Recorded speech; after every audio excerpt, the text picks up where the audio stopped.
Let's begin in prayer. Amazing God, we are just so thankful for this day. We're thankful for the new beginnings that you offer us and the opportunities to grow more vital so that we can serve you and share the good news. We are thankful, Lord, for all of these people who have gathered together this morning to begin a journey to be stronger, to be healthier, and to be a greater presence in their communities. And we are looking for your Holy Spirit to guide us and walk with us, Lord. We ask this all in your name. Amen. And so today we begin. We're going to start the second half of a journey that you started a while ago with your Team Vital journey.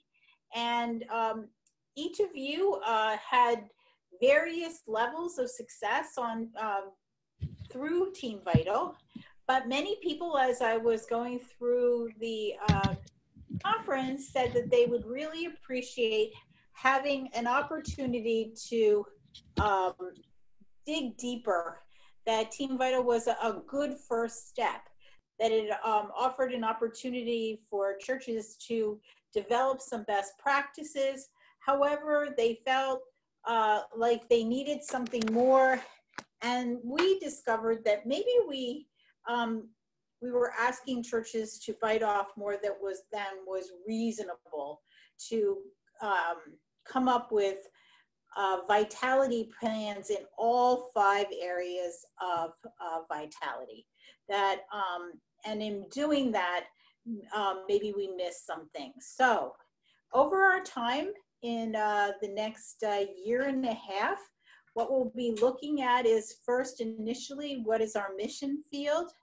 And then we will look at what are some pathways to discipleship? Most churches told us that they could use some more engagement around stewardship, so we will focus on stewardship. When our new worship director of worship, Lan, comes in and is a little acclimated, he's going to work a bit with you all on worship. Trey is going to work on discipleship, and then we're also going to look at children's ministries. Okay, our headline, we have 2 of them. One is the local church overwhelming with God's missions. And the second one we came up with just before you came back was community flocks to local church for missions. Okay, so for Branchville, your dream is missions. One word, missions. Mm-hmm. True. Okay, great, thank you. So next is South Orange. What is your headline? Working alone, and I decided our headline would be Love Incarnate, in that our church would be known for reaching out with love, not judgment, helping others, standing up for others, respecting others, and hopefully become the conscience of the community. Okay, great, thank you. I am also on the line for South Orange. And what was yours? I also, first of all, I would like to see the momentum continue, see some type of revival in the church, where in order for us to be successful in mission, we also need to wake up. So I see some type of spiritual revival. Okay, wake up, revival, and love incarnate. Is there anyone else from your church out there? We are only the 2 of us, I believe. Great, thank you. So Thelius Gardnersville. Sorry, I'm alone, but I was texting with Sarah. I put down, want to raise your kids in church, start this Sunday, that's one. And also, Sarah, are you there? A no judgment church, come as you are, just worship with us, young and old. Okay, no judgment. And what was it with children? Want to raise your kids in church? Start Okay. this Sunday. Great. Thank you. So the next one is choose. We came up with Choose Enjoy's Outreach Explosion. Okay.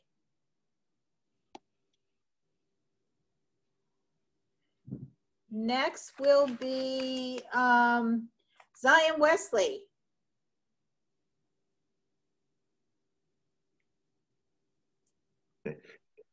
Can you hear us? Yep. Okay. Mount Zion celebrates World Partnership Relief in South Africa and Haiti and Kenya, Ethiopia, and Burundi. So World Poverty Relief. Okay.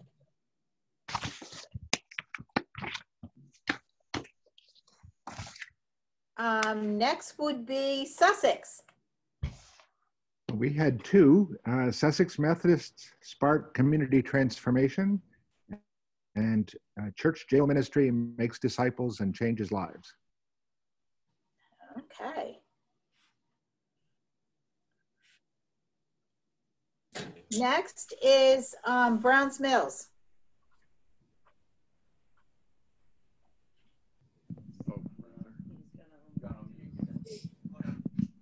Our headline will hopefully read, Church Experiences Dynamic Growth Through Outreach. Okay, thank you. Next is Galilee.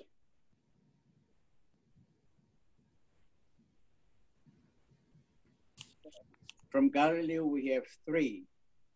The first one is from story to glory. And the next one is fired up on the go and on the go. And the third one is moving in spite of limitations, in spite of limits. Okay. The next one is Fourth Millville. Get to know Jesus deeper, get to know us.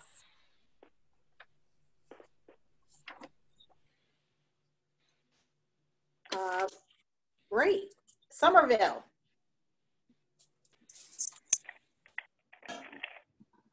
Well, we're working separately, but since I'm the lead, I'll say something I came up with is our church has a lot of good cooks. And so my headline would be, good cooking does good deeds.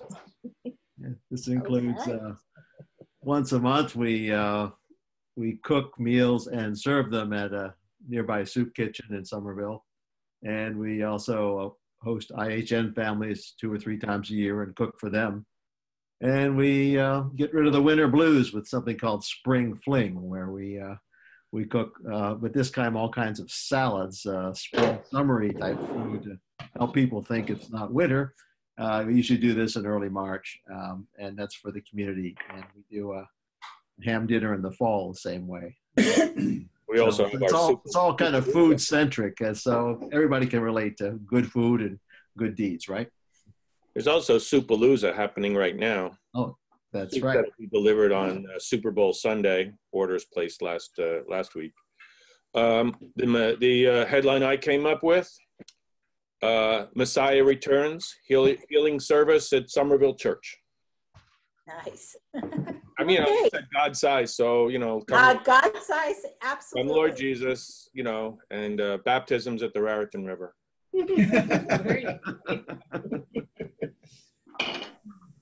Beverly.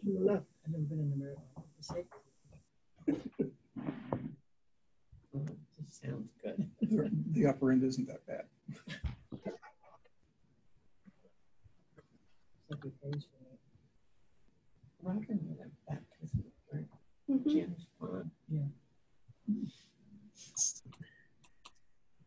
So is Beverly there, dreaming away?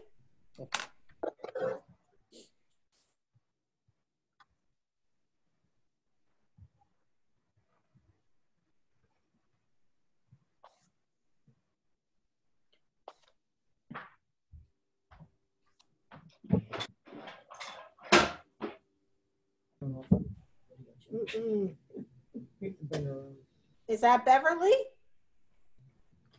Over to AG. Okay, so while we're waiting for Beverly to come on, let's go to Hightstown.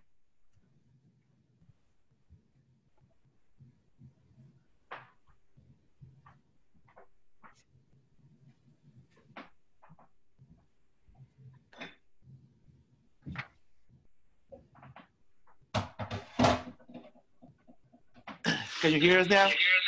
Yep. You're echoing, but we can hear you. Now, is this Hightstown or Beverly? Hightstown. Hightstown, okay, share with us. It's First United Lifts Up Community. Now, what do you do to the community? I heard First United Lifts Up Community. Up. Okay, great. And that has to do with our capital campaign.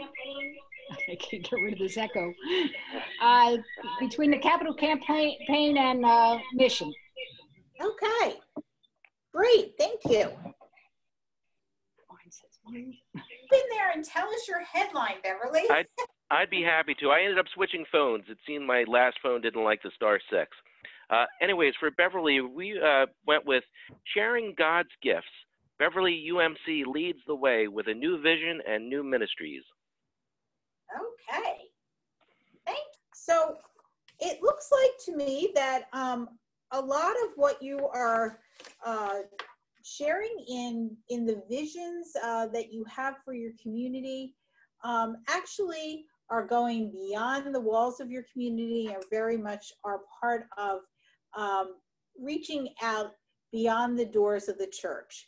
And so for the next almost 45 minutes to an hour, I am going to turn this over to Andrea and Tara, and they're going to talk about community asset mapping, community outreach, and the importance of doing this work at the very start of this journey. And so I'm turning this over now to Tara. Tara, I'm here. I can hear you. Oh, okay. There you are. So we unmuted you on the computer. So good morning, everyone. This is Andrea and myself. You can see me. You cannot see Andrea, but she is on the phone today. So we're your Hope Center developers, and we're here as community engagement specialists. We know that you're about to embark on the steps of moving out into the community more and trying to find ways to broaden your mission in the process of engaging the community where they are. I heard that phrase a lot. I love that phrase. That's a great phrase. So as we talk about that, we talk about, you've heard the phrase tossed around about community-based asset development. We talk about those things a lot, but what do those actually mean for you and the work that you're about to do? And so Andrea and myself are going to have a conversation with you today about some of those concepts. So before we begin, I just want to say that some of the work you're doing is outstanding. I was listening to it, and it sounds like you're already finding ways to try and get out there and engage with the community in so many different sectors. I heard some of you talking about dealing with first responders and law enforcement, and people are finding ways to engage with sort of the marginalized and disenfranchised and youth groups. And all of those are so very important. It's important to understand that, you know, as we look around our congregation and we look at the people sitting next to us, particularly, you know, in our small groups and on Sundays, are they the same people we see when we open the church door and we leave and we look around the neighborhood immediately around the church and in the community? You know, we talk about, is the congregation reflective of the community around it? And so we talk a lot about getting to know the community and, you know, hearing some of the outreach. That's a really great way to start.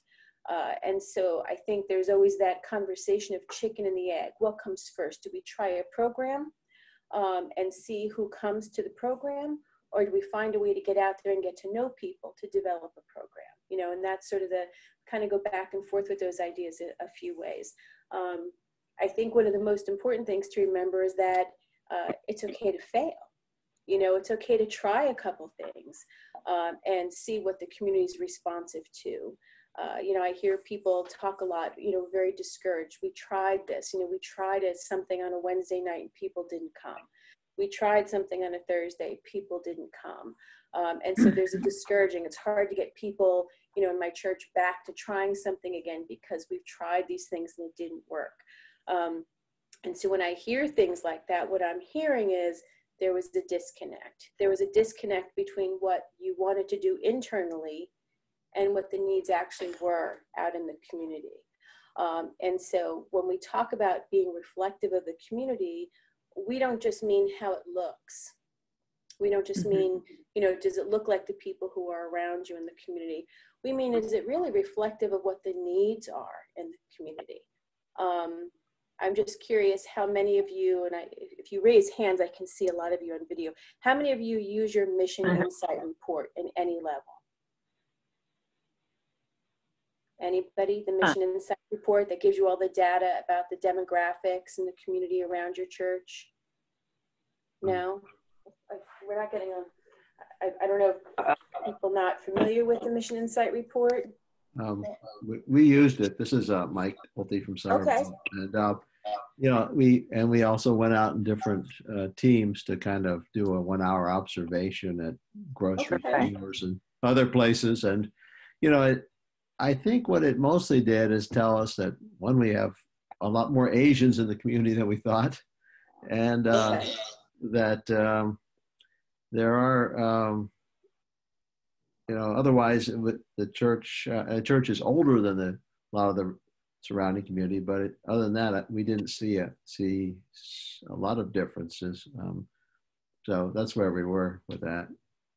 So you found your Mission Insight report to be pretty accurate to what you saw when you actually got out there. True. Started to look around. Okay, interesting. Is anyone else using their Mission Insight report? This is Laurie from Choose. We used it initially when we first started Team Vital, but have not gone back to the report since then. We did find that we didn't find too many surprises on it. Okay. So, but we did use it, but like I said, we have not revisited it. Okay. Is there a need for individuals to learn how to access that Mission Insight report? Do I see a show of hands? Does everybody know how to get that data, or does anybody need a training on how to get it and how to use it? If you're interested, email Gina. If you think that you need a refresher course, you're not really sure how to find that data, and here's why. I'm not saying your work has to be based on it by any means, and we'll talk about data in a second, but it's a good starting place. It's a great conversation point. People are very comfortable, excuse me. People are very comfortable with data, and it makes them feel safe if you can show people evidence for things. So if you want to talk about particularly having a new program or trying something new, and people say, well, there's no kids in our community. We just don't have a lot of new families. It's great to be able to pull that out and say, well, here's the demographics of our community. We do have a lot more new families moving in. And then make the effort to actually go out and start looking at the community around you. It makes for a great argument. There's two different kinds of data that we talk about when we do work. One is that expert data. Those are statistics and demographics and things that we can actually look at in hard numbers. And then the other part is that really particular public knowledge, the knowledge that we get only from the people who are actually out in our community. And work that we do when we're creating programs, we're doing outreach, and we're finding our mission comes from combining those two things.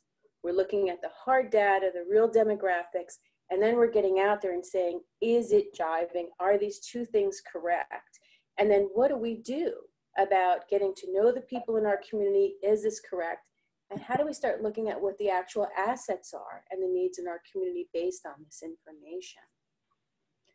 Andrea, is there anything you want to add to the beginning of this conversation? No, Tara, I think that's good, using the hard formal data, but also we have our own experiences, right, and our own knowledge of our own communities, and using the two of those pieces together is actually going to provide the whole picture of our community and what we're looking at. So thank you. Yeah, thank you. And I agree. And we do need that whole picture, right? I think that sometimes we get very comfortable. We come into church and we sit down with everybody that we know and we have a conversation. A lot of individuals I speak to about programs and say, you know, what are you doing? What is your current mission? And people will say, we've had this really successful food pantry for 7 years and now it's not doing so well. And I'll say, well, you know, talk to me about it a little bit more. And I find out, well, it's open on Tuesdays and Thursday mornings from 9 to 1. And I'll say, okay, well, you know, so how long has it been sort of phasing down? Well, it hasn't been doing so well for like the past year. It can't really get a lot of volunteers and we don't have a lot of people coming through. It doesn't take too long, too much information to find out that really it was started 7 years ago because that's really when the volunteers who started it were available. They were available Tuesdays and Thursday mornings from 9 to 1. They were the individuals that created the program. They were the impetus behind it. And so that's when that particular program launched. Since then, there hasn't been a lot of work put into, is this when the community actually still needs it? Is this when the people who need access to a food pantry have transportation? How many people who actually need the food can get here on those days and times? And so that's when it becomes important to say, do we know the community around us? We know the people who actually need this service. Is this the right time and the right place to be having this particular service? Are there 7 other food pantries in the area? You know, are they also open Tuesdays and Thursdays, but meanwhile, no one is serving the communities on Thursdays and Saturdays, you know, things like that. And so getting out and learning about your community and identifying what other resources there are, what are the gaps, as part of what we talk about when we talk about getting outside. And part of that is when we start talking about the asset-based community development. Andrew, you want to start a conversation about asset-based community development and all? Can you hear me? We didn't rehearse this, by the way. We're just Oh, I'm sorry. Can you hear me? I apologize. I can hear you. No, it's all right. So I think when we're starting to talk about asset-based community development, one of the first ways to start, and Tara, please. Oh, yeah. Excuse me. Can I say something about the asset-based community, and also in conjunction with in conjunction also with the survey that we did in Englewood. There is a program that we have developed in Galilee United Methodist Church. And this program is called Patterns of Life. And that, to me, it looks like exactly what is a fruition of what we had done before in terms of our investigation of the community. It started off by just members of the church, you know, making shawls, prayer shawls, by crocheting and by knitting, and then handing them out to different individuals who probably, you know, needed prayer. This particular program now has grown to the fact that the members that are part of this Patterns of Life are not just members of the church, but they are members who are outside of our church who have, you know, bought into this idea of prayer shawls. And it is being sent out not just in the immediate community now, it's being sent out all over the different states of the United States. And it's blossoming so much as a result of our understanding of what the need of the community was all about. So to me, it's working extremely well in Galilee. Wonderful. That's a great example. And that's a really good example of partnerships, which we'll talk a little bit about this morning. How doing something, that's churches connecting with other church. Oh, can you hear me? I'm sorry. Churches Yes, connecting with other churches, connecting with other community organizations, schools, you know, government officials in the town, community leaders, and businesses. I want to just go back just a little bit, Tara, if it's okay, and just to say that Tara and I are Hope Center developers with the Future with Hope. And so through that section of Team Vital that focuses on mission, that's the work that Tara and I really do out in the community with churches and other nonprofits affiliated with the Methodist Church. So hearing one of the tenets of the work that we do is the partnership goal. And so I'm very encouraged to hear many of you talk about Family Promise, Interfaith Hospitality Network, the example that was just given of the Prayer Shawl Ministry, bringing other people in, because through partnership is what's going to bring about sustainability in your community. And as Tara said, you're able to identify better, okay, is the work that you're doing still relevant, still needed, still aligned with community assets and needs for long-term sustainability and transformation. So when we look at that, one of the things we can start doing is community mapping. And Jean, I have to say, I'm not sure, like the first Team Vital, if any of you have ever community mapped before, if you've ever done looking at your community via the assets and resources that are available there, not just people, but also people, financial resources, institutions. This group did it in a very limited way, not in a bigger way like we now do with Team Vital. But they will have the opportunity. We gave them the tools in their book. Okay, so the site work that's going to be completed. Yes. Okay, so we did, which is very important in looking at one of the models that most, I will say, Tara and I are both social workers. I'm a social worker, Tara's a social worker, so we tend to have an idea of looking at things from a strength model. But a lot of times when we look at people and we look at communities, we ask, what do they need? Where are the needs? Where are the deficits? So being able to complete this exercise between now and the next session in March really affords you an opportunity to see what your community has to offer and where those assets are in all different areas. Having conversations with community leaders, which we can talk a little bit about who the community leaders are and how to identify those. But really figuring out what is available for partnership, to connect resources with each other so that you're not doing an isolated mission, but you're actually joining others in a mission, and understanding that you don't want to duplicate something that's already happening. You want to build on something, or you want to create something new that's not in your community. And working with unserved and underserved populations. So the asset mapping, really walking out in your community, identifying those resources, and having conversations with community leaders is going to be very important. Tara, do you want to add to that piece? No, that was really summarized great. And Andrea's right. You know, the goal of this is never to duplicate efforts. When you do, what happens? You burn out your volunteers. They feel like they're coming in and wasting their time, and then people stop coming. You know, they just stop showing up because they feel like that they're just not doing anything productive.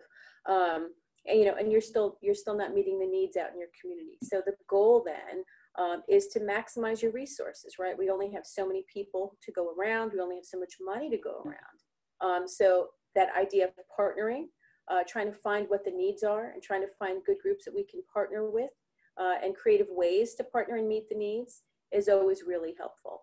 And so when we get into the idea of asset mapping, that really comes right down to sort of, it's like down and dirty, rubber meets the road. You're going out and you're walking around your community. If you don't have a community that can be walked, it's driving, it's taking slow drives, but it's going out and actually walking your community, putting together small walking groups, you know, not to go, you know, chit-chatting and talking, but really paying attention to the community around you, just doing quiet walks and noting specific types of things and looking at assets in a different way. You know, we look for the obvious things like, are there police stations and are there hospitals and health centers? But also looking at assets like, Are there after school care programs? And do I know where to find them? Do I know where the child care providers are? Because there's some people who provide child care in their homes. So do I know where those are? What do the playgrounds look like? Are they accessible to kids? Are there safe walking areas? And doing this at different times of the day. It's good to see, like, do kids have a safe walking path to go to school in the morning? What are kids doing after school? Are they walking straight home? Do there seem to be a lot of kids out at certain times of day? What about after dinner? Are there adults out walking around? Do people have a place to go stop to pick up dinner or food or groceries in your community?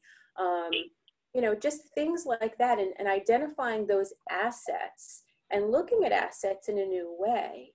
Not just the obvious thing, but really poking around and saying, you know, on a daily basis, what are the things that people need? And do they have access to them? What are those access points? Are they walkable? Are they accessible by public transportation? And then having conversations, like Andrea said, the conversation that the development of relationships with people you might not have relationships with. Someone referred to the laundry, the loads of love. And I apologize, I don't remember which congregation that was. But the idea of having people come in and doing laundry and taking that opportunity to have a conversation while people are there and saying, so, you know, what's happening out in the community? How's everything going? How are the school systems? You know, what do your kids do after school? Just having that conversation, not necessarily about faith, but having a conversation that says, what's happening in your life and what's happening in our community can sometimes teach you so much about what do people find that are strength-based in that community. Why are people there? Why do they stay there? Is it because they have other family ties? Is it because they work nearby, their transportation, or because the schools are great? Find out what those resources are. And then by having meetings and conversations among yourselves, you can help find, you know, what's our passion? So here's the things we've discovered that are really strong assets. And here's what our assets are. You know, as a Christian, we're all people, we're all individuals who have our own assets, right? We have strengths and things. Some of us are really great with numbers. Some of us are great with, you know, with our hands, we can fix things. So what are our own assets of our congregation? So if we look at our strengths, we look at the strengths in the community, and then we say, where are the needs that still need to be addressed? What's our passion and how can we fix those? Who are some people we can partner with who might be looking at these already, or who might be natural partners for us who aren't addressing those that we can? So these are just some ways that we can start to think about what can our mission become, and how can we address those things? We don't need an influx of capital for. You know, we don't always have to wait for money or look for money. There might be ways we can do them based on other types of assets. Andrea, what else can we add at this point before we open up for conversation? I was just going to give a quick example of how asset mapping worked with a church that I've been working with. So they went out to their community. They had conversations with the mayor. They had conversations with neighbors. They had conversations with just people in the community. And then they looked at their asset map and what's available and what's going on in their community. And then they came back and realized that one unserved population in their community was homeless men. So there were lots of, oh, I'm sorry, did someone say something? I apologize. Anyway, so through the asset mapping, they were able to identify a group of people that they know live in their community that do not have access to any resources or any services. So they're in the process of actually developing a plan, talking with other organizations that they could potentially partner with this group of people that they would like to be in ministry together and mission together, and come up with a plan to address that. So through the exercise, and I think this is, through this exercise, I think, you know, you're going to pull out what you have and also be able to see that and align it with the strengths and skills of members in your congregation and strengths and skills of members in your community that you can join together with. That's a great example. You know, part of the challenge here is really leadership around this idea of keeping everybody open and open-minded, keeping everybody flexible. You know, we all have things that are our pet projects or things that we love or things that we believe we're known for. I believe there's the one question I saw somewhere in here that says, you know, asking people, what is our church known for? It may turn out to not be the thing you think it is. I've talked to congregations that said, oh, well, we're so well known for our soup kitchen. And then after they did that exercise, they found out that maybe 2% of the people they talked to actually even knew they had a soup kitchen. But they've been doing it for a while, and they identified so much with their soup kitchen. They just assumed that the whole community did as well. So sometimes the things that we think we're known for and that, you know, is our strength turns out to not be so. And so you have to really be open-minded to this process that says we may not learn the things we think we're going to learn. So just as we look at our community and try and keep an open mind as we look around for assets and things, we also have to be ready to keep the same type of open mind when we reflect back on our congregation and what our congregation means to the community as well. You know, this idea of trying to use our congregation to meet the needs of the community in new ways means that we may have to be flexible and forward thinking and let go of some things that aren't working so well, no matter how much we may feel that we're, you know, we've done them for a long time or we're really good at them. And on the other hand, we may be really rewarded to find out that something we've been doing has really become ingrained in the community and feels really good to them. And it just gives you that extra boost to be able to go back to people and say, this really has meaning to the community and we're going to invest even more in it because it's being really successful. I'm going to open this up, not knowing technology. I'm going to ask for Gina's expertise, just so we can have conversation. I'd love to hear what people are thinking about this process, whether it's questions or, and can we refer to the site work at this point to look through that, or is this too early? So I'm going to invite you all to look in your packets that Gina had sent out, beginning on page 9. And this sort of takes you through some general ideas of what mapping is all about. And the first thing would be the exercise. And are you going to lead them through this exercise? Because I don't want to go into it if you are. No, do it. So basically, before you map, we like to get an idea of what your anticipated findings are going to be. So if you look at page 9, where it starts to ask questions about the community, if you notice the first column says, what are your expectations? I encourage you all to take the time with whatever team you're going to be working with, fill that out first. And then do the reality later. Like really follow this honestly to the template, because I think it's far more credible for you if you do this, because seeing the difference between your expectations and the reality is part of the actual process to learn how to work with and recognize the assets in the community around you. It might actually be worth it to find some key people that aren't part of your team, but are key leaders in your church, and invite them to do the same thing. Because maybe, especially if you have team members who did this, some community asset mapping in the past, you might be a little more in tune than, say, you're the chair of trustees that doesn't see the need for inviting people into your building, or doesn't see the need for improving the kitchen or things like that. So take this out to others beyond the Team Vital group to ask their expectations. And then later on, get them all together and share what was the reality. And when it comes time to actually do community mapping and walk in your community, this is a great opportunity to engage outside partners. Get a youth group involved. You know, youth groups are really good. They actually talk about asset mapping in school and humanities classes. So getting youth groups or college groups involved in helping you do this is really helpful as well. So having someone or, you know, or two groups that are actually helping with this process and using the information they give you is also a really important set of fresh eyes, as well as an opportunity for you to engage in groups that you're not currently working with. asking nonprofit partners in the community if they would participate in this.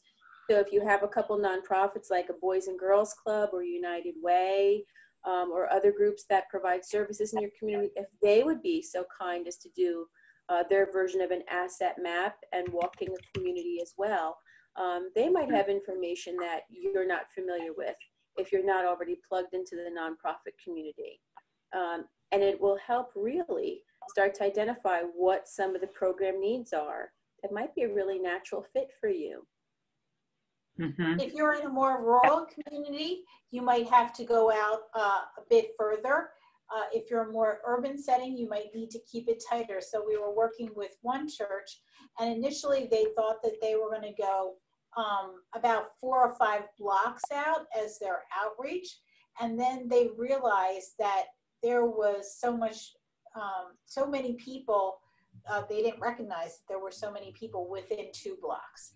So of course that's in Newark, so it's a denser population, but expand this or shrink this mapping based on your location and your setting. Yeah, and the relationship building, I can't emphasize that enough. Having the conversations matters. So it's not just about the walking and the looking, but take the 2 minutes to pop into the coffee shop and talk to some of the people there who might live locally. You know, we talk about finding the wells, finding the place where the local community people are. So if you have a little grocery store, popping in and taking a few minutes to maybe just ask about certain types of things. So if you don't see something and you feel like, where's the after school program? Ask. Start to say, hey, where do the kids go after school here? What's going on around here? Or, you know, where do the elderly go during the day? Is there a place, you know, is there a senior place where seniors go to, you know, have food and things like that? Start to ask the questions so you can put it all together. When you're done, you could literally, if you wanted to, have a physical map of the assets in your community that you could keep for yourselves, or you could even share with your congregations that show what all the different assets are around you.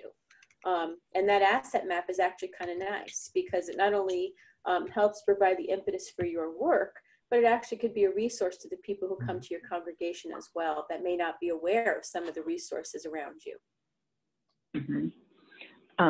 Tara. Yes, Ange.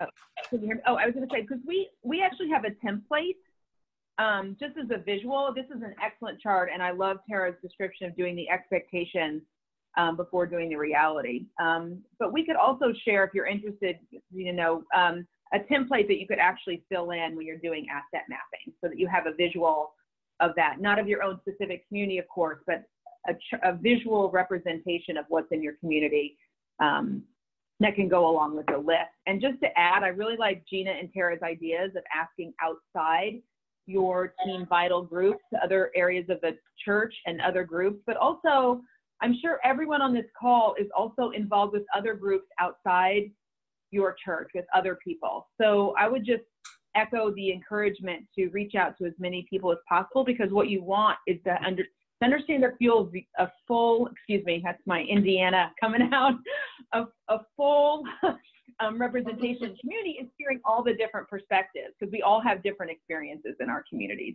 and we interact with different people. So I would encourage that as well. Sorry. Thanks, Tara. Absolutely. Thank you, Andrea. We are also asking you to meet intentionally for 30 minutes with 5 leaders in your community. And this is absolutely about you listening. So it's not about promoting anything that the church does. It's not about giving any kind of information to them about the church. This is hearing, you know, what are the best parts of the community from them? What are the challenges? A few people had a question about what would support feel like? And what that is if you're talking to a school principal, what would it look if people within the community were supporting the school? What would that look like? I remember doing that with one church, and one church doing it with their school principal. And what the principal said is, we need people to meet with students and have a homework club, because many of our children, when they go home, they're not going home to any parents at home, and many of their parents work late and are unable to do homework with them. So this is about you listening, and then asking the question and just listening, even if it's not the answer you want to hear, as far as what have you heard, if anything, about our church. When I was doing Team Vital with Reverend Frank Davis, at one point he shared a story about being new in the at a church and going 4 blocks away and asking people, what have you heard about this church? Do you know where the church is? And then walking back closer and closer. And at one point, he was practically standing in front of the church sign asking that question. And people still were not able to tell him anything about the church. And so, you know, asking people their honest reflections on what they've heard about your church. And then just an open question of what else do you need to know? So 5 people who are good listeners to go and invite 5 people. You know, we talked about school board, emergency services, the Chamber of Commerce. I know Andrea mentioned a mayor. What other people are good people for them to reach out to, Tara and Andrea? You know, it's always good to look for an informal community leader.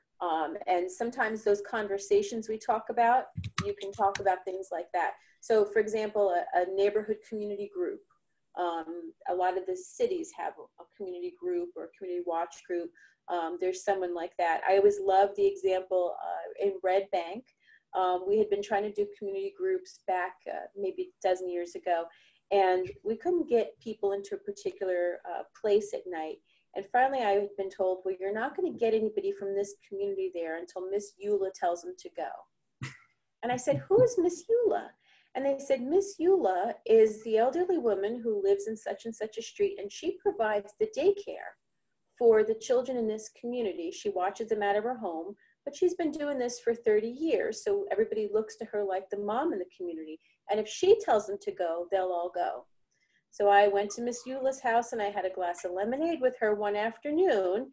And she asked me some of the most intense questions I think I've ever been asked by a person who had no background in social work, no professional organization. She was a child care provider out of her home for 30 years. She was about 75 years old. And she needed to know my motives and the background and what information I wanted from these women. What was I going to do with it? How were we going to serve the children in her community? The next time we had the meeting, the following Tuesday, we had 114 people in that room. You have to know sometimes who the leaders in the community are, and they're not necessarily the official people who got elected or appointed. Sometimes they're the silent people in the community, and I would never have known that if I hadn't asked a couple people in the community the right questions and had gotten sort of that back channel to Miss Eula, who turned out to be my savior in that community and was able to get people into that room so we could get the kids the help they needed. So sometimes it's about knowing, you know, just finding the right people. Tara? That could give you great information. Yes. Could you give us an idea of where we could go to find out what community groups exist? Like, do you go to the public library and do they have a list of community groups, or do you go to your mayor for a list? Sure. It's a good question. If you're looking for like a formal organized community group, there's a couple places that would know they exist. One would be your town office, for example, your mayor's office, because the township, you know, your local neighborhood groups are registered there because they go and they, you know, they have meetings there and they share their opinions with the mayor and the town council. So you can call the mayor or town council's office and say, are there any community groups in our neighborhood? You know, any formal registered community groups? Another one is talk to the local police department. The police will know if there's any official, is it a neighborhood watch? Is it somebody else? You can ask them if they know of any official groups that belong. Another one is talk to, you know, is there a PTA? I mean, a PTA is a pretty, most elementary schools, middle schools, they die off by high school, depending where you are, but most elementary schools have a PTA. That's a good group, and most of the parents there are local because their kids go to school there. So there's some ways that you can link to groups that are natural affinity groups. And then we all have the local affinity groups, like your local Elks clubs and your, you know, things like that that we find in all of our neighborhoods. They're also usually combined of local individuals as well. And they may not be a quote community group, but they're an affinity group, and they know each other. They've been together for years. They've seen the community changes over 20, 30 years. And so they generally have regular meetings or attendance and things like that. And it's always good to know someone that organizes each of those places. I have a father-in-law who was actually president of the Elks years ago in the state of New Jersey, and you want something done, the Elks get it done. So, I mean, you know, the Elks are a great organization. They're in every community. You have Knights of Columbus and things like that. And they usually have a presence in most cities. Yeah. VFW, good place. Yeah. And to echo, I know you already suggested the library, but I would encourage everyone, and if you haven't, because a lot of meetings happen in the libraries. Yeah. Librarians will advertise for a lot of group meetings and sessions. So I would encourage you to go to the library and actually speak. If there's nothing posted there, a librarian there should know what is present in your town and your community for those groups. Absolutely. That was a great suggestion. Absolutely. So let's open it up for the, say 5 to 10 minutes for questions. Perfect. So questions or comments, thoughts, anything at all?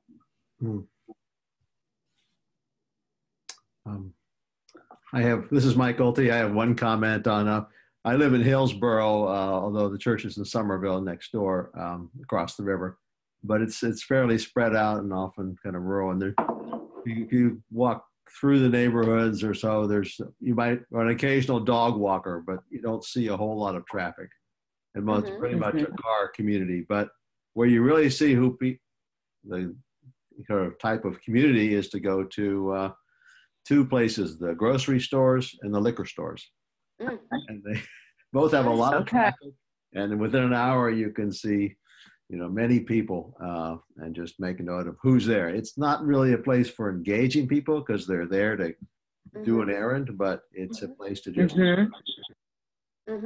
And again, when we say go to the wells, we think about where are the gathering places for people. And if that's the gathering place for people in your community, so be it. That's where they are. And yeah, it's a way to find people. And as you say, it may not be the place to sit and have a chit chat, but you know, it's a way to meet people and find out, you know, who they are, where, you know, if they're interested in filling out a survey, you know, maybe the liquor store will drop it in bags for people. You never know if that's the only way you can find people. But grocery stores also have a community bulletin board that they'll put up. So if you're looking to do anything or share anything, a lot of times grocery stores will post it for you. So if you find that there's no way to engage people in general, and you have to do a survey of some sort, that might be what you have to resort to. Can I ask a question? Sure. Can I ask a question? You know, you've been talking about community groups and mentioned, you know, lots of places where, you know, you can ask. But I haven't heard you once talk about, you know, partnering with churches. With other churches. With other churches, okay. Is there a reason why you're not going that way? Oh, no, not at all. Other churches would be community partner like anyone else. Absolutely. You know, Interfaith Network is a perfect example of that. And that's a good point. Thank you for saying that. As I was going to mention earlier, I'm not sure how many pastors are involved with clergy associations in your community, but certainly engage with clergy and churches. So thank you for adding that, bringing that up. Absolutely. Yeah, the ministeriums are great places to go to look. I would say that you just have to be aware of that many of the churches might have a very limited outlook also as to what is in their community. So sometimes in a community, there are a few churches. However, they might be, not necessarily, but they might be all stalled at the same place. So that's, maybe this kind of a conversation would initiate some looking at your mission insight, because you would all have the same mission insight. I'd be able to stimulate some good conversation. Any other questions or concerns? Does anyone feel that they're ready or interested in doing like a local walk or a drive-through of their town and starting an asset mapping process? Yes, and I have a question, because Okay. you know, you mentioned about going out into the community. What sort of questions would you suggest that we ask in the community? Well, if you're just doing a community walk for asset mapping purposes, you would really just be observing and making note of it on your sheet. Because most of those, if you look at the exercise starting on page 9, it's really just about observing. You're going to be looking for assets. When you get a little bit deeper into actually building relationships and conversations, if you look on page 8, Gina actually had asked that you meet with 5 individuals for about 30 minutes, and she actually gives you ideas and questions for that conversation. Okay. So start there. And then as you're looking for, so once you've done your walkthrough and you're not seeing anything, then if you want to go back through and do the outreach with community groups or people in town, because you're not seeing, as we talked about, an after school program or things like that, then you can actually get a little more specific, or people come in for programs. You can start talking about things like, you know, tell me about things in the community. Do you have kids? Where do they go after school? You know, you might start to say like, well, we've done this walk. We've had these conversations with 5 individuals, and here's a pattern that we're seeing. You know, we don't see X, Y, and Z, and we're not getting any feedback about these specific things. So let's start asking this specific targeted set of questions, and we're happy to help with that. So if you say, okay, we did the walk and we've done these conversations and now we don't know what to do, that's perfectly fine. Let Gina know, and Andrea and myself are more than happy to help you develop what your next step should be. Sometimes it may not be clear. So you may do it and then you say, okay, now we're stuck. That's perfectly fine. We'll help get you onto where's the next step in your path. You don't have to have all the answers as soon as you just do the next step. And that is one thing that we did indicate in here. We gave you Tara and Andrea's email address and said, when you get through all of your information, so you've done the walks, you've done your conversations, then shoot them an email, give them an idea of what you've discovered, and then they'll initiate conversations back with you. In Team Vital, we asked the team leader, not the pastor, but the team leader, to once a month make sure that they did an update so that their facilitator would know what was happening. So I am going to ask you to have the team leader make sure that this month you reach out to Tara or Andrea about what are you discovering in your asset mapping? How can they help you go a little deeper and discover maybe things that they might have some hints as to, you know, how to go about that. I also want you to take a look on page 12, because the first part is about your community assets, but then this part on page 12 is what are the personal and congregational assets. So Michael mentioned something about in their church they have a lot of good cooks. So that's an asset. So that actually is a hand asset because it's a physical skill that you possess. So what are the physical skills you have? What are the head knowledges? And then what is the heart that you have? At one point in the church I was serving, we discovered that we did have a few ESL teachers.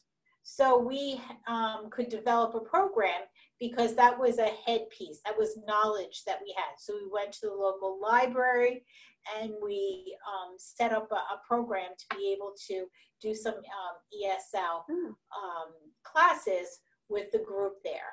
And then heart, you know, what are your passions? You know, what stirs you? You know, what would you do if you knew that you wouldn't fail? And I love the fact that Tara gave you the permission to fail. So I would, I think that some of your action plans for Team Vital were a little stifled because you wanted to make sure that you could fulfill them. But I would love for us to see some plans that, you know, if, you know, you go ahead and you give it a try, and if it doesn't work, it doesn't work. At least you, at least the Messiah came and you did some healing. So what is the big vision that you could take a step? That's where your heart piece is. Gina, yes. I haven't found the contact information for Tara and Andrea in my, in the information that I have. So where should I be looking for it? What I'll make sure is that we will send out an email after today's meeting, and I will make sure you have that. That goes with goes to you. Thank you. And in an email, but I'm not positive. But I will make sure that I send that out. You'll get an email on Monday. Okay. Just kind of wrapping this up. Thank you for bringing that to my attention. Now, when we look at this form, the one that Gina was just referring to that talks about the personal and congregational assets, just as you're looking at your community for assets, it's really important to understand that even the people who come in, as they're coming in to do their laundry, as they're coming in for holiday gifts or whatever the case may be, they're on equal footing with you in that they also have assets. And the best story that I heard came out of a congregation in the Midwest, and the pastor talks about how he doesn't do programs anymore. He was able to do away with all of his outreach programs. And he did it through using a system very similar to this. And he talked about how years he had a food bank, and he had this, and he had that. And he just watched year after year as they just continued to give away a bag of food. And it was a very deficit nature. People would come in, and the questions would be, well, how poor are you? Are you poor enough to have this bag of food? And if so, here, and, you know, have you heard the message, and you're interested in being a disciple of Jesus Christ? But it wasn't really moving the needle on anything. And so he started to look at people in a different way when they came in. And he started to have conversations with people and say to them things like, so what are your hobbies? What do you like to do? What are your interests? And people were taken aback at first because they're wondering, why is this guy asking me? I'm coming in for a bag of food. He's asking me what my hobbies are. And so the question started to be like, what are you good at? What do you have that you like to share? If you could teach somebody one thing that you could teach, what would it be? And so in part of the conversations, he ran into a woman who said, I like to cook. And he said, are you good at cooking? And she said, yeah, I'm good at cooking. So he said, just for the heck of it, he decided to give her a shot. And he said, I'm having a meeting this week, and I'm going to get all the supplies, and you're going to cook for me. So he tells the story about how she cooked for his meeting, and she was phenomenal. So he just translates the whole story about how it became a thing where every time somebody used his church, he would say to them, you can use our church for your meeting, but you have to use our caterer. And so over time, she built up this reputation in business. And now she is a small business owner. She actually runs a catering service. And she had been what we consider to be a client coming in for her food some time ago, week after week, not moving up and changing her circumstances in life until he started looking at her in a different way. She wasn't somebody coming in to get something. She was coming in who had the potential to trade something. And so when we talk about asset-based community development, once we look at our community and the people in it and even ourselves in a new way as having assets worth sharing, we start to look at everything in a more transactional and exchange kind of way. So this becomes important because we have to say, who's among us and what assets do we have and how can we use them? Yes, who's speaking? I'm sorry. Excuse me. Yes? No, yes. You think we have to be excused. We have to depart, okay, with your permission? Oh, absolutely. You have a beautiful day. Okay, thank you. Thank you for joining us. Okay. My comment was Thank my comment was about the reason for having Team Vital is to make disciples for Jesus Christ. And throughout this whole presentation, when we first started, you asked us to have a conversation, but without actually talking about faith. So how do we, after we've done all of this community, development conversation with different organizations and so on, how do we, route up our aim is making disciples for Jesus Christ? That's my question. Sure, and I think the answer to that, it's not simple, it's not complicated, but I think the bottom line is we're fulfilling our mission. And in doing so, if we're meeting the needs of individuals without strings attached, we're not doing it saying, here's the carrot, we're going to offer you spaghetti, but you have to come to service on Sunday. That's clearly not working, and it's not going to work. People aren't going to come in because you're offering them, because they can go somewhere else where they can get the sandwich without the sermon. We have to be willing to meet the needs of people where they are, because that's our teachings. Our teachings are to meet the needs of the people, as they need them. If we do that in a kind and in a loving way, people will want to come and be a part of that. They're going to say, look, there's no strings attached. We can just be part of helping somebody and transforming our community, meeting the needs of people. And we want to be a part of that. And I'm speaking to you now in a personal sense. That's how my family became part of the Methodist Church. My own daughter became part of a youth group who was participating in packing food and delivering food and handing out food. And it didn't have a, quote, Methodist message. She just heard that this group was doing these wonderful things. And she said, I want to be part of that. I want to join this group. And I said, well, sure, let's go learn more about it. I'll check it out, make sure it's safe. And we were meeting once a week, and she was packing food, and we were out delivering food, and she was enjoying it so much. And as I looked into it, I found that it was actually a youth Methodist group.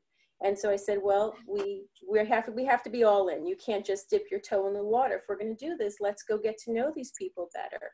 And that's how we came in. But nobody said, well, if you're going to be part of it, you have to buy into it. If we would have shown up the first day and they started handing us flyers and saying, you got to come to church on Sunday, I would have been like, whoa, whoa, whoa, we're just here to deliver the food. It was a whole different thing of just saying we're a group of loving, caring people who are here to deliver food and meet a need in our community. And we said, you know what? We can buy into that mission. We want to be part of this. These are loving, caring people who are doing the work of Jesus without strings attached. And that's how we came to be part of that. And it's the same with the people who are receiving the services. If they don't feel that there's that string attached, you're doing it because you want to see them in church at 10 o'clock on Sunday. If you're just doing the work because you're loving and you're caring and you're open and you're accepting, people will feel less threatened about wanting to become part of you. Because again, and I won't speak, Gina has her own set of mission, and Future with Hope has ours as far as community engagement work. Gina's the expert on developing, the disciples of Jesus and helping you with your vitality end of it. I can only speak to the community side of it, but we want to make sure that we're doing the right thing for the right reasons, and not just about being a bean counter on Sundays. Tara, may I add just a couple things? Please really do. Quickly? So I thank you for that question. And as Tara said, we're with the Future with Hope, which our goal is for community transformation and sustainability. But one of the things that I always keep in mind is one of my favorite hymns, which is, they'll know we're Christians by our love. And looking at this example, I want to go back to this hand, head, heart exercise, because I've done this with a lot of people, and it's very powerful because people find it very difficult to identify strengths and assets within themselves.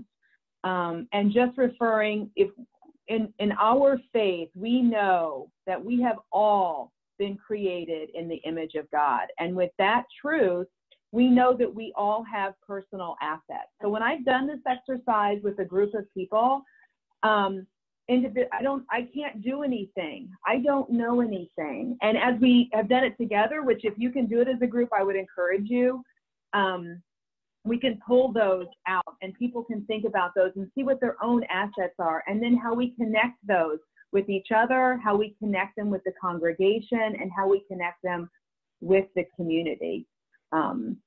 Because that's the truth. And if we can understand that and build on that, that's how our mission in the community will grow. And our churches, all of your churches, will be recognized as a vital partner in your community.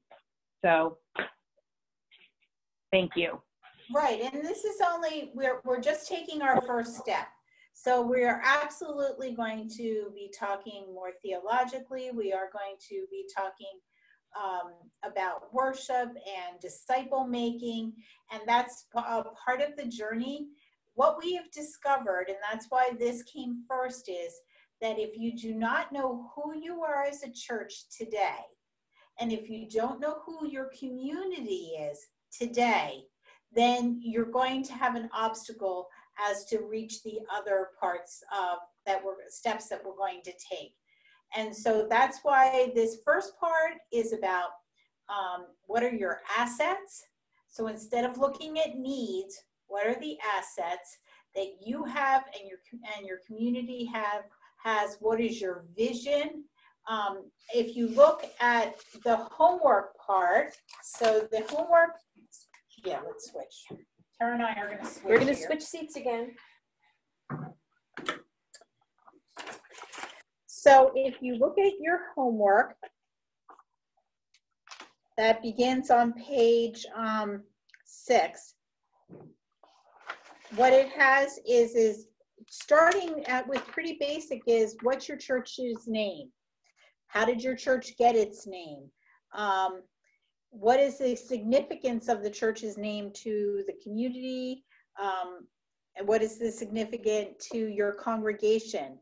And then defining what is church about? And I'm sure when we come back together in March, many of you will have very different answers for these questions here, because you all come out of you have different histories and you come out of different contexts. What are the values? And then we go into the community asset mapping. And then at the end of that, we have the personal asset mapping. So this is work that you're going to do from now until March 2nd when we get together. The other thing that I'd like you to do is, if you look on page 4, at the bottom of page 4, it says leadership video. So it says resources for developing leaders. And it says leadership video. Make sure that your team has looks at that link and watches the video by Reverend Jewel Nelson about leadership. And the next time that we get together, we're going to talk about the leadership. But take a look at this page, page 4, and answer these questions. So, does the diversity in your pews reflect your leadership? So if your leadership if you have lots of youth, but your leadership doesn't include any youth, well then that's something you might need to look at. Who are you mentoring? And who's mentoring you?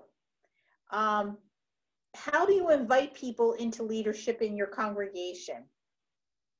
And then how do you determine the spiritual giftedness of the people in your congregation? Which, knowing that giftedness will later on people will better be able to answer the question, is what assets do they bring? How do you say thank you to the leaders in your church? And how do you explain the vision of the church? So all these questions are on page 4. We're going to go over those the next time we get together on March 4th. Does anyone have any questions about how you're going to move forward between now and March 2nd? I'm sorry, I said March 4th. It's March 2nd. Any questions? Okay, well, we are at 11:56, so we are ready to close. I will be sending you an email on Monday. Like I said, if you, it'll include Andrea and Tara's email address, a few notes on today. It will include also, hopefully, a link for a video of this conversation. So if you had people who were unable to make the conversation, they'll be able to watch it online. And if you have any questions, concerns, ideas, please make sure you connect with me. I want to just say one more thing. This is a pilot program. So if we are counting on your input so that we can adjust this so that it is the most effective tool that can be used for the next group of churches that will take part in it next spring. So within this time, if you say, you know what, I think it would have been better if you did this, that, or the other thing, we are looking and really encouraging your input. So please make sure that within this process, you continue to share. Well, I'm going to just pray you out. Lord, we just ask you to be with all of these servants.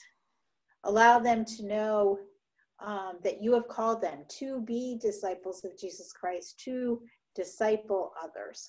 And send them out, Lord, in a way that they can bring the good news of your love and your care and to their neighborhoods, to their church, and beyond. Have an awesome day. Look forward to seeing you all.